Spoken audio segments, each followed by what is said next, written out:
Alors, rien de tout ça n'est réel? Qu'est-ce que le réel? Quelle est ta définition du réel? Si tu veux parler de ce que tu peux toucher, de ce que tu peux goûter, de ce que tu peux voir et sentir, alors le réel n'est seulement qu'un signal électrique interprété par ton cerveau, interprété par ton cerveau, interprété par ton cerveau, interprété par ton cerveau, interprété par ton cerveau. Nous créons et percevons notre monde simultanément, et notre esprit s'en sort si bien que nous ne nous en rendons même pas compte.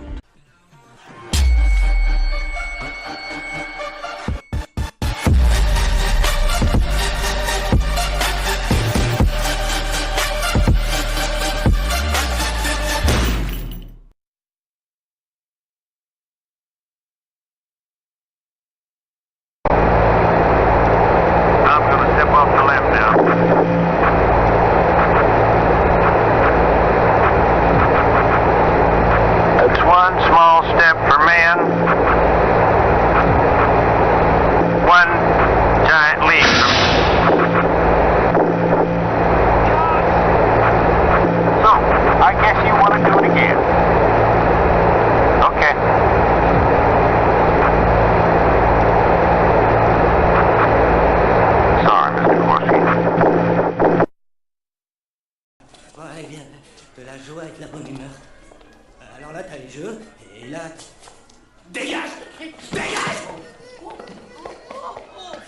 C'est mon fauteuil. Jeux, au sans plus, d'autres jeux qui aimeraient bien sortir de leur cage. Tiens, encore des jeux. Des jeux pour te légumiser, regarde. Comme si tu te bourrais volontairement de tranquillisants. Ils ont dû te filer plein de calmants, hein? Des drogues! Qu'est-ce qu'ils t'ont fait? Thorazine? Aldol? Combien? Il faut connaître les produits et les doses, c'est élémentaire. Il faut que je téléphone. Téléphone? Téléphone? Non, ça c'est communication avec le reste du monde, à la discrétion du docteur. Non, regarde-les. Si tous ces fondus pouvaient téléphoner, la folie se répandrait partout. À travers le téléphone, elle s'insinuerait dans les oreilles des malheureux sans esprit. L'infection, carrément, débarque partout, la folie épidémique. On y va. En fait, il y a très peu de... En fait, il y a très peu de gens qui sont vraiment fous ici. Je dis pas que toi, tu n'es pas. Je dirais même que t'as l'air carrément déjanté. Mais c'est pas pour ça que t'es ici. Non, c'est pas pour ça que t'es ici. C'est uniquement à cause du système. Ça, c'est la télévision. Tout est là. Regarde, écoute, je nous prie. La pub. On n'est plus productif, on ne sert plus à rien, c'est fini, ils n'ont plus besoin de personne. Tout est automatique, c'est quoi notre rôle maintenant? On est tous des consommateurs, Jim. C'est bon, dépense un max, tu seras un bon citoyen. Mais si tu dépenses pas, grand chef, si tu dépenses rien, t'es quoi? Hein? T'es quoi? Un malade mental. C'est un fait, Jim, c'est un fait. Si tu n'achètes pas voiture, n'a pas de légumes musical, mixeur informatisé, gadget sexuel à brancher sur le secteur, baladeur laser stéréo avec casque implanté sur le cerveau, tournevis modulable à radio incorporé, four synthétique, ordinateur, fréquence... Arrête de crier, j'ai frère. Calme-toi. C'est vrai. Vous êtes très attirante. Bon, alors, si tu veux regarder une émission de télé, je sais pas moi, La Petite Maison dans la Prairie, par exemple, tu vas voir l'infirmière et tu lui dis le jour et l'heure à laquelle passe l'émission qui t'intéresse. Mais il faut lui dire avant l'heure à laquelle passe l'émission. On a eu un malade, il demandait à chaque fois à regarder une émission après qu'elle soit passée. Oui, non. Il faut toujours demander avant. Il n'arrivait pas à se mettre dans la tête que l'infirmière ne pouvait pas faire qu'on soit hier. Elle ne pouvait pas remonter le temps. Merci bien Einstein. Celui-là, oui, c'est un malade, lui. Il était même fou. Bon, maintenant, ça suffit, j'ai fait. Tu vas la voir, ta piqûre. Je t'aurais prévenu. Oui, c'est vrai, oui. Je me suis un peu emballé en expliquant tous les rouages de l'institution à Jim. Je ne viens pas vraiment de l'espace. Lui, c'est Washington. Il ne vient pas vraiment de l'espace. Ne te moque pas de moi, l'ami. Dégage de mon fauteuil! Je fais de la divergence mentale. Je me trouve actuellement sur la planète Ogo. J'appartiens à une élite intellectuelle qui se prépare à éliminer les hordes barbares qui ont envahi Pluton.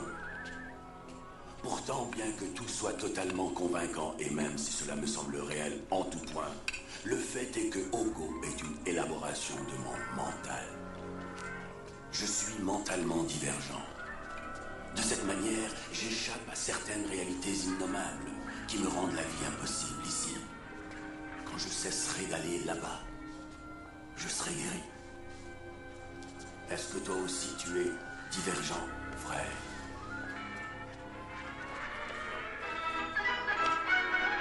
Pourquoi j'essaie pas de m'évader? C'est ce que tu me demandes, c'est ça? Et bonne question, très intelligente. Pourquoi? Car ce serait une folie pure et simple. Car j'ai fait passer le mot. Car on s'occupe de moi. Comment ça on s'occupe de toi? J'ai pris contact avec certains individus très bien placés, secrétaires de secrétaires et autres sophistes de bas étage, qui vont alerter mon père. Et quand mon père apprendra qu'on m'a mis dans un endroit pareil, il exigera, il ordonnera qu'on me fasse transférer dans une tôle de luxe, où on est bien traité comme un être humain, un client, avec des draps, des serviettes, un palais des mille et nuits, des drogues super, pour tous les cintrés, les saluer, les fondus, les frapper, les chirer, Pardon, un petit accès d'agitation. J'ai idée de m'évader, mais passé par la tête, et tout à coup, j'ai envie de tordre ces putains de barreaux, et d'arracher ces saloperies de fenêtres de merde, et de bouffer tout, ouais, de tout bouffer, et de bondir, cœur en éthique pour tout le monde, hein. Ça va, pauvre connard, je suis un malade mental, c'est normal que je m'agite. Vous saurez à qui vous avez affaire. Mon père sera extrêmement mécontent, et je vous préviens que quand mon père est extrêmement mécontent, la terre tremble. Oui, monsieur, mon père, c'est Dieu. J'adore mon père. Ah, ça y est, j'ai compris, je vois ce que tu mijotes. C'est ton petit projet, c'est ça? C'est ton projet? Mon projet, je t'avais oublié, putain. Quel projet? Ah non, on était dans la salle de jeu, on regardait la télévision, et t'étais là à te lamenter sur les malheurs de notre planète, ce que je comprends très bien, et c'est là que tu m'as dit, ce qui serait génial, ce serait qu'un microbe ou un virus élimine d'un coup toute l'espèce humaine en épargnant les animaux et les arbres. Non, t'es chez t'envoyer. Arrête. Et c'est là que je t'ai dit que mon père était un grand spécialiste des virus, et toi tu as dit, il pourrait en fabriquer un, et nous on le volerait. Trop mortel comme idée, trop génial. J'ai répondu, virus, et maintenant il tous sur Terre. Le monde appartient aux chiens et aux chats. On vit comme des vers de terre. Je veux seulement savoir. T'es complètement malade, t'es fou allié, délirant, paranoïaque. T'as le disque dur qui disjoncte. Lâchez-moi. T'as les fichiers qui débordent, mon petit gars. Tu sais ce que c'est que l'armée et tout ça? Une bande de baba écolo qui pleure, se fait des époques, et la forêt amazonienne, je n'ai plus rien à faire à qui guignole. C'est terminé, j'en ai eu marre d'être aussi, ça va pas tout faire. Les bombes de préventionnaires, à la fin de semaine, tu sais où tu peux te carrer ton grand projet? Il y a longtemps que mon père a dénoncé les dangers d'expérimentation sur la vieille. Et cette simple information a profondément marqué ton esprit paranoïaque et délirant. Résultat, une organisation généreuse qui t'a tout transformé en un combustible révolutionnaire de la pire espèce. Attention, c'est un fou. Mesdames et messieurs, vous ne devinerez jamais d'où prétend venir cet homme. Parce qu'il y a encore 10 ans, hein, il existait une morale. Comme tout est parti à volo, on en arrive aujourd'hui à ce qu'on prostitue des gamines de 3, 4, 5, 6 ans. Une région du monde qui permet ce genre de choses est condamnée à mort tôt ou tard. Et ça aussi, il faudra bien l'arrêter. Et ne croyez pas que je sois axé principalement là-dessus, mais je trouve que c'est une des choses les plus dégueulasses. Monsieur Jack Lang, qui prétendait être candidat à la présidence de la République, que l'on m'arrête à la sortie, si ce que je dis n'est pas vrai, a été compromis dans l'affaire des lieux de vie et dans un lieu de vie tenu par des socialistes qui s'appelait le Choral. Et là, des gamins étaient prostitués à des gens comme Jack Lang, et un gosse a été trouvé mort, sodomisé, la tête dans un seau de merde, que l'on m'arrête à la sortie si ça n'est pas vrai. Alors je veux bien que demain, on se batte dans une armée pour défendre l'Europe. Je veux bien demain tout ce qu'on veut. Je veux bien, même devant vous, à 70 berges, être devant, donner l'exemple et tomber. Mais l'Europe, je m'en tape tant que mon pays est pourri. Et ce que je veux sauver dans un premier lieu, c'est mon pays, c'est ma patrie. Et je veux que tous les Jack Lang de France et d'ailleurs soient pendus haut et court et aient des comptes à rendre. Et c'est uniquement par notre tenue, par notre allant, par notre morale, par notre certitude dans la victoire que nous exigerons que ces gens-là payent parce qu'ils doivent payer. Le jour de mon jugement, quand je me présenterai devant Dieu et qu'il me demandera pourquoi, comment j'ai pu tuer un des miracles qu'il a créés, qu'est-ce que je pourrais lui dire? Que c'était mon travail? Tu parles d'un travail. Vous pouvez dire au Tout-Puissant que c'était un acte de charité.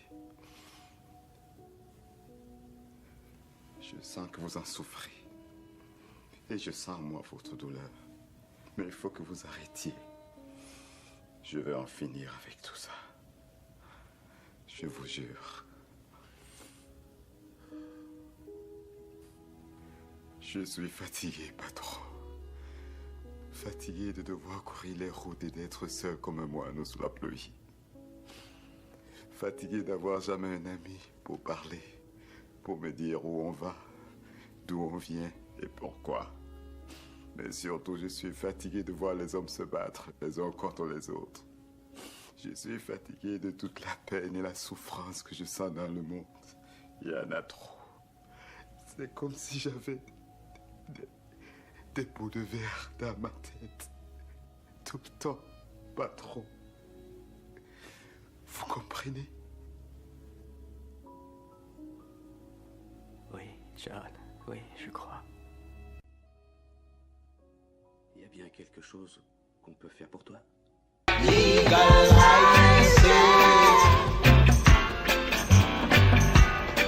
Don't criticize